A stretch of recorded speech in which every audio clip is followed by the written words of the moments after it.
XGIMI Mogo 2 Pro 1080p smart projector. Let's have a look.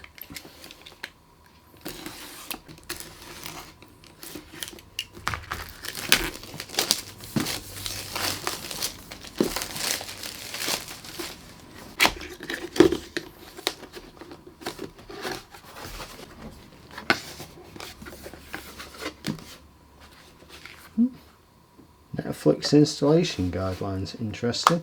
Little accessories box here, may have a quick look in that first. Open. So, USB Type-C power adapter with the USB-C connector there. 5 volts, 3 amps, 15 watts. Other bits inside. Got an instruction book, remote control. Get a quick close-up of that in a moment. There we go, cellophane wrapper. Quite a nice, sleek looking remote actually. Power on and off at the top, not sure what that is, could be a search. We've got a Google home button, cursor arrows left, right, up, down and OK button. Back button, something there for the settings and menus. Home button and looks like volume up and down. Flip it over, get a clip out there, AAA batteries into the back. Cool. Back to the projector itself. Nice looking bit of kit there. Ooh. Nice sleek design there. I think that's a power button at the top. Onto the back. Oh wow. You can see there that base driver at the back. Also got USB input there. That's the Type-C input. You'll probably run these. I'm sure on the Samsung one you can get a specific power bank to run that. That's got the wattage output to give that power on USB Type-C. Headphone input there, or output even, but full size HDMI, so that's nice to see. I don't need one of them adapters to go into it. Pretty cool. Vent there for cooling. I can almost see some sort of heatsink or radiator in there. Speakers either side. Auto keystone in there, which is pretty cool, so that must be some sort of sensor. Sensors there, and that is the projector lens itself. And obviously speakers on the other side. Underneath, it's got a stand there for tripods, that's a nice feature actually, so you can put it on your tripod if you've got it in your garden in the summer, and when everyone's full of beer, hopefully it should be nice and stable. Nice grippy rubber base on the bottom as well, so it doesn't slip about or mark or scratch anything. Awesome.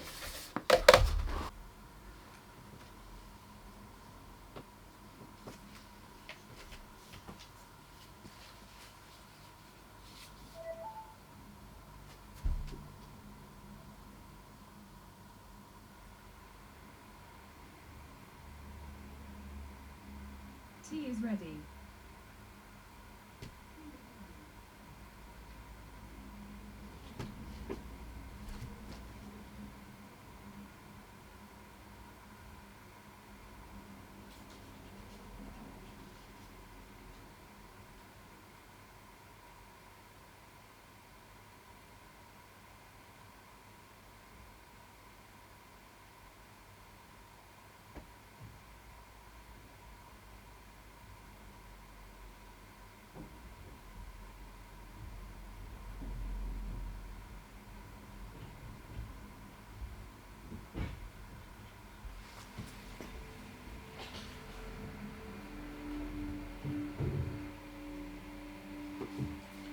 Okay, so saying hold down those two buttons while your remote's less than 10 centimeters away to pair the Bluetooth.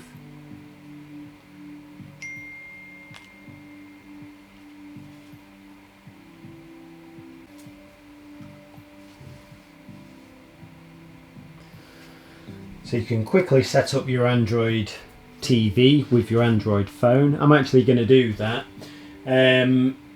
You can skip, go step by step, sign yourself into your Google accounts and put your Wi-Fi details in, but you're going to really want to sign into your Android account at some point anyway, or your Gmail account.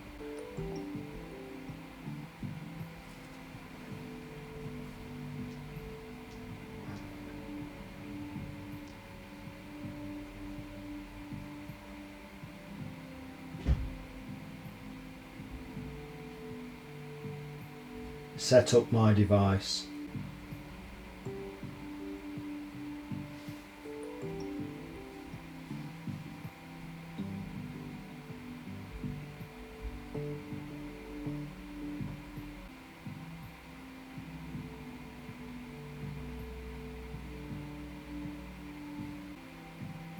Okay, so I shall accept. Suppose we have to view more. Got it. So I'm not bothered about diagnostics, I'll just do location.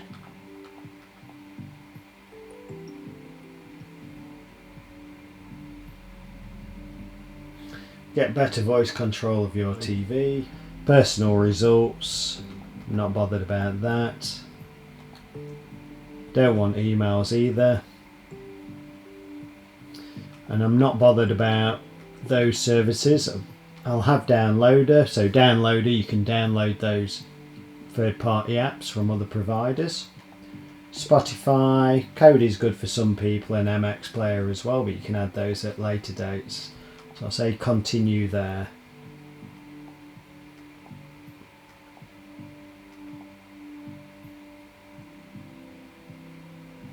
Okay. So focus and image correction. Focus looks good and sharp to me. Auto keystone is there as well.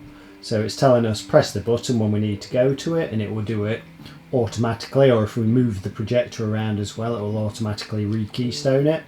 As for focus, press that to enable autofocus, or press and hold that button there to enable manual focus, so then you can manually just sharpen that image up. That's pretty cool.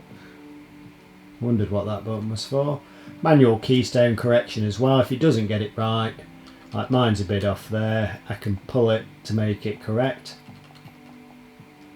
in all four corners. So somewhere around there anyway. So you can join their community, get special offers.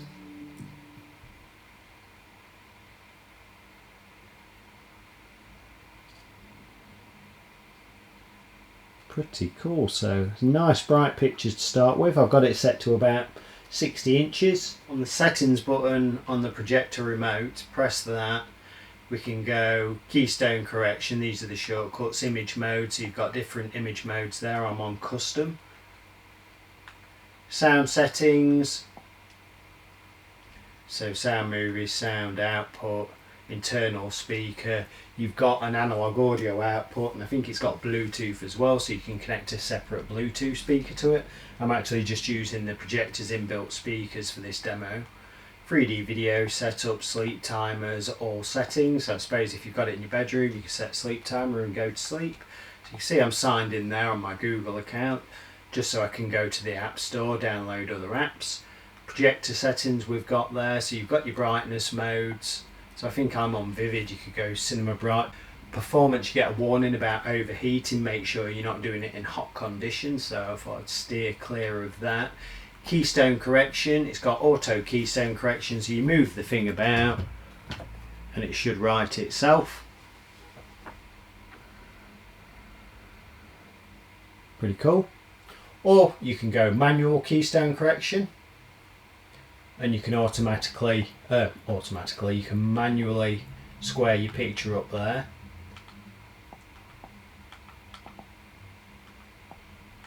Probably making a bad job of it, but there we go.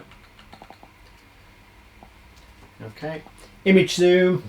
So I'm at max zoom for how close the projector is, but obviously I can then shrink the image as well.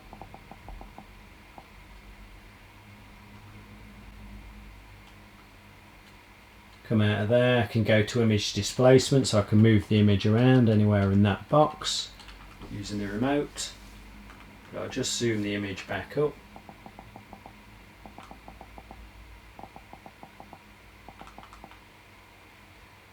Okay, keystone settings.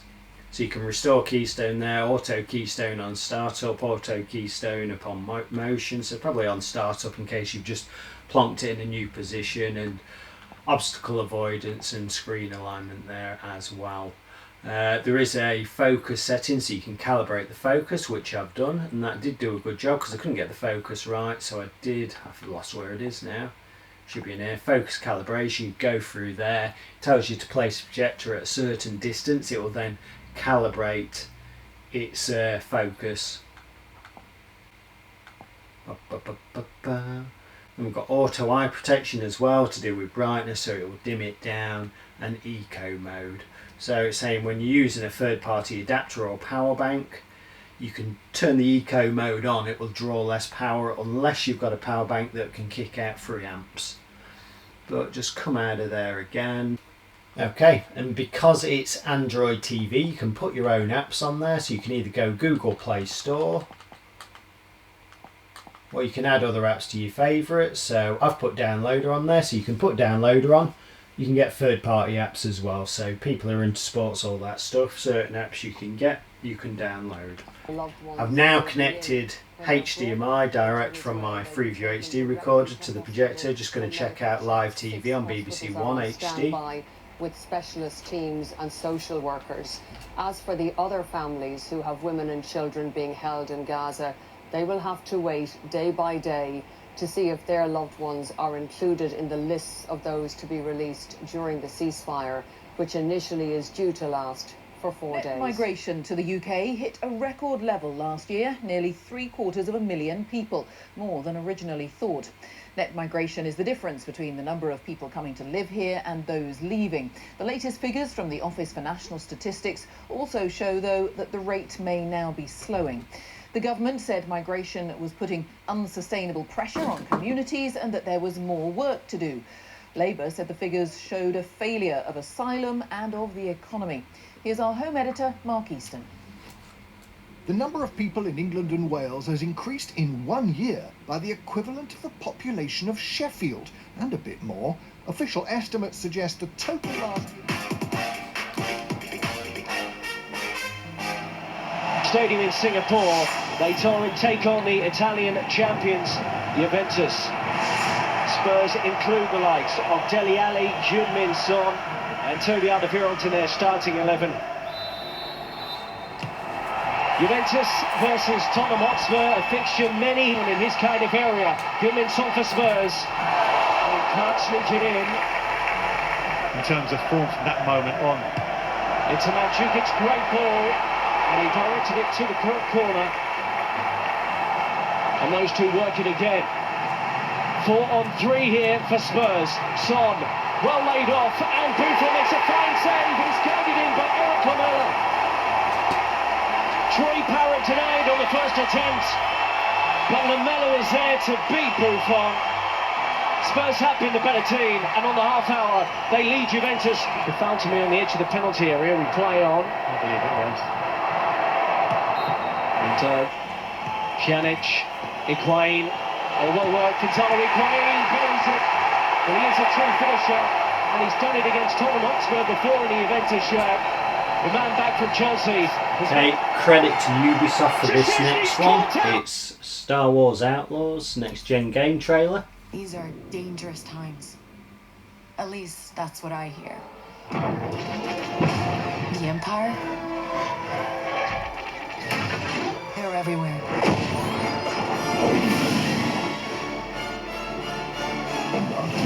But the world here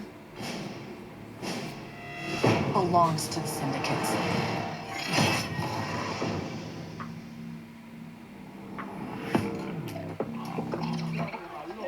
If I want to survive, I have to play their game.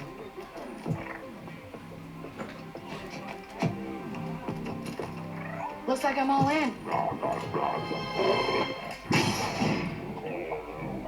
She's in here somewhere. On second thought, I'm out.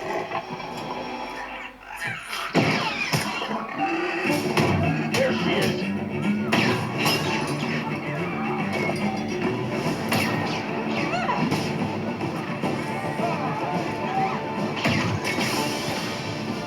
Bit of a brighter demo coming up.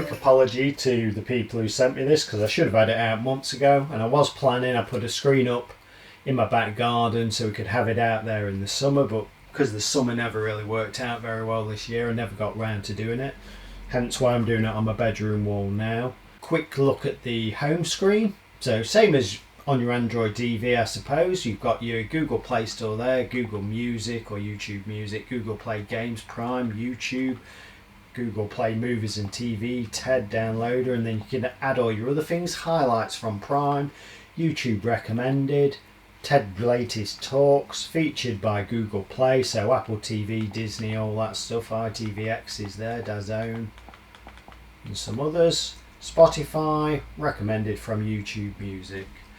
Or customise that home screen to make it your own. So at the moment this projector is about $425 in the UK, which seems like a good price, because when I did the Samsung Freestyle at the time, I think that was about £1,000, and I'd say this is superior to it. The focusing and the keystoning is better, and the brightness seems better to me.